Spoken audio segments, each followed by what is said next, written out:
Hi everyone, so we're going to go over an example on just how to set up basic Flex for Flexbox, and I'm just going to go over this. I have this basic template set up here. I'll give you the link down in the description box below. So there'll be a template.html you can start with, and I'm just going to start with the first one, the first example on Flex. And here I got my template, and I'm just going to call it example 1 flex.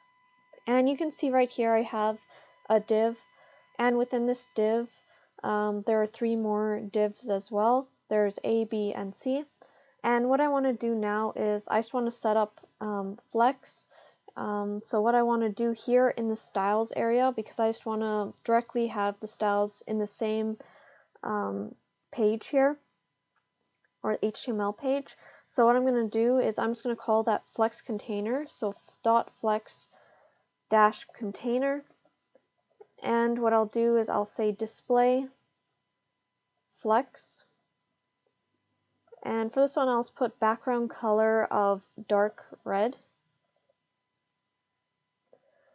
And what I want to do, if I want to call these individual divs here inside this main div with the flex container, I can do that by simply adding another style in here, doing dot flex dash container, and then that like alligator mouth, that's less than sign, and then div.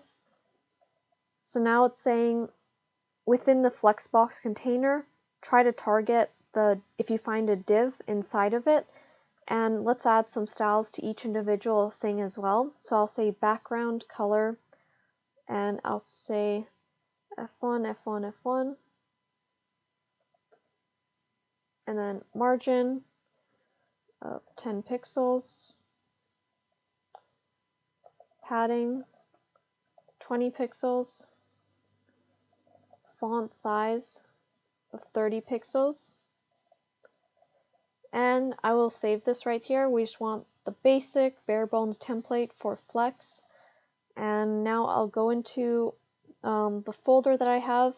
This is just, let me go open it up over here. I called my folder Flexbox, and you have to make sure that when you are setting up these files, that these files are actually .html files.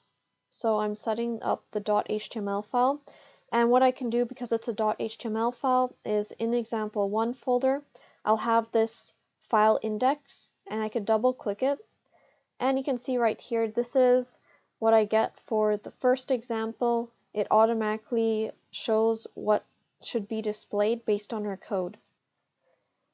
And another thing I want to talk about is in Flexbox, you can always go to this site here. It's called CSS Tricks, and it has a bunch of Flexbox guides as to just some documentation on it. And this is going to be a really good reference if you want to know all the different attributes that are available for Flexbox.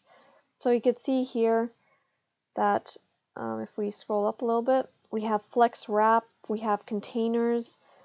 It shows you like which one's the parent property, which is usually the container.